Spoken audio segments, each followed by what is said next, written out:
Hi, this is Lara at Elliott Wave Gold with a Euro-US dollar currency pair analysis for you, Elliott Wave and technical analysis after market close or New York close for Wednesday 25th of January.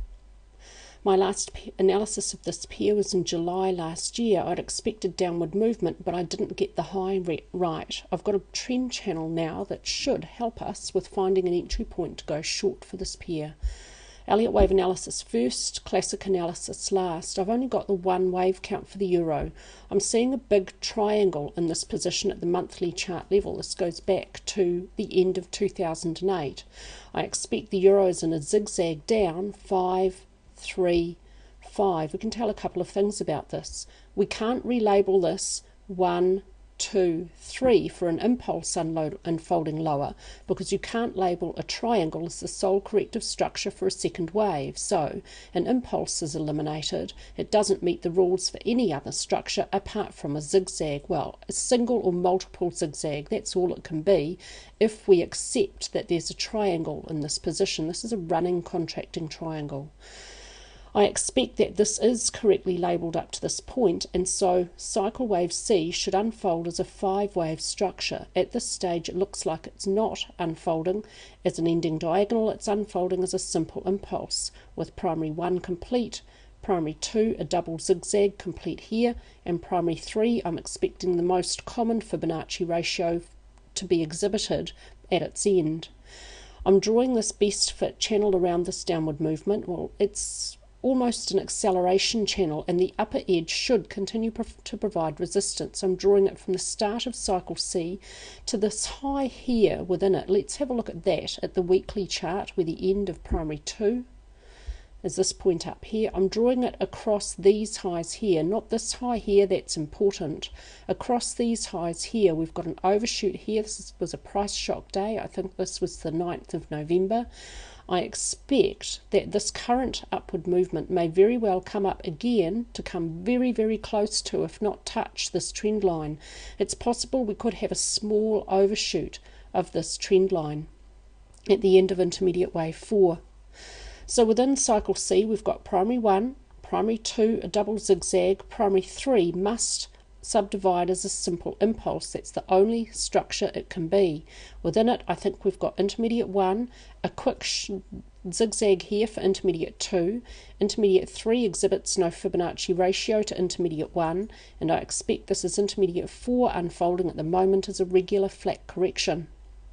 Subdividing 3, 3, 5. We'll look at that at the daily chart level. I've put some Fibonacci ratios for this wave count in here. Notice that this fifth wave is very, very close to, it's just a little bit greater than equality with the first wave. So there's a really good Fibonacci ratio, and they're adding a little bit of confidence to the wave count.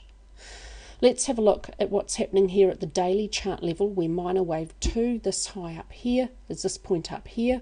So within intermediate 3, we've got an impulse for 1, a flat correction for 2, an impulse for 3, looks like it's over there, and it showed the strongest momentum.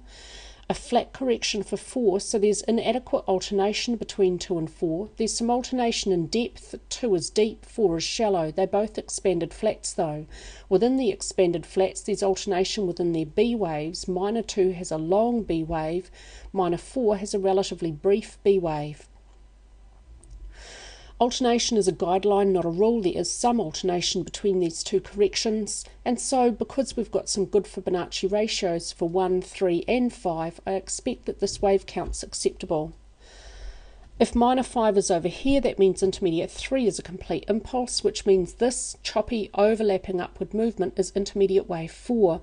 I've drawn a best fit channel around it. If I was looking to go long for the end of this, and it's a bit late in this trend, but it's not over yet, I'd be using this to set my stops, and I'd be using these trend lines here for support and resistance.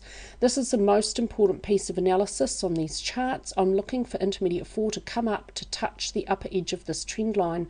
If it only reaches the target I've calculated though, it might fall just a little bit short of this trend line.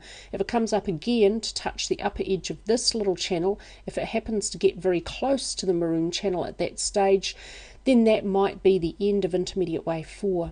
and I'll be using this target for primary wave 3 to end. When intermediate 4 is over, then I can add to this target calculation at a second degree at 2 degrees, so at that stage it might widen to a small zone or it might change. Let's have a look at some classic analysis using some stock charts data. This upward movement looks like a counter trend movement. Its price has been sitting close to the upper edge or upper range of Bollinger Bands for several days now, but when this market is trending, it can do that for some time, and so that alone doesn't tell us that we should find the end of upward movement here. When this market trends, it tends to find support or resistance about the Fibonacci 13-day moving average. This is an exponential average. I use that for my shorter time frames. The longer trend for the euro is still indicated as down because the 200-day moving average has a negative slope. The midterm trend, though, is neutral. This midterm Fibonacci 55-day moving average might be starting to just slow down and nearly roll over, but it looks like it might just be now having a positive slope. The short-term average is still below both mid and long-term averages, though, so at this stage expect that this upward movement is a counter-trend movement until proven otherwise. At the last highs for price, there's no divergence between price and RSI, nor between price and stochastics to indicate weakness, to indicate an end to upward movement. I would want to see at least single, if not double or triple divergence between price and stochastics at a high, and at least single divergence between price and RSI at a high before I was looking for an end to this upward movement. We don't have that yet. I expect it's going to continue for a little while longer. That fits with that trend channel in the Elliott wave count.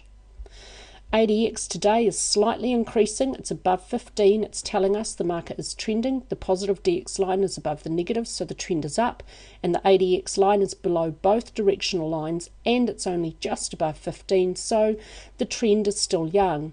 In regards to numbers for the ADX line, I'm using the guidelines from Kirkpatrick and Delquist, which say if ADX reaches above 15, the market might be in the early stages of a trend. This is a lagging indicator. It's based on a 14-day average.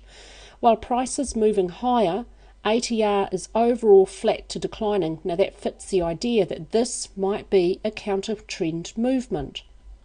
And so that fits the Elliott wave count. Stochastics is reaching overbought now, but during a trending market, this oscillator can remain extreme for quite long periods of time. I want to see single or double or triple divergence between price and stochastics before I expect that upward movement is over. That's all for me with your one-off euro-dollar analysis. If I see a good setup, I'll be publishing an updated wave count for members in the Elliott Wave Gold website. If you would like daily gold analysis or weekly silver and oil analysis, you'll find it in the membership area of Elliott Wave Gold.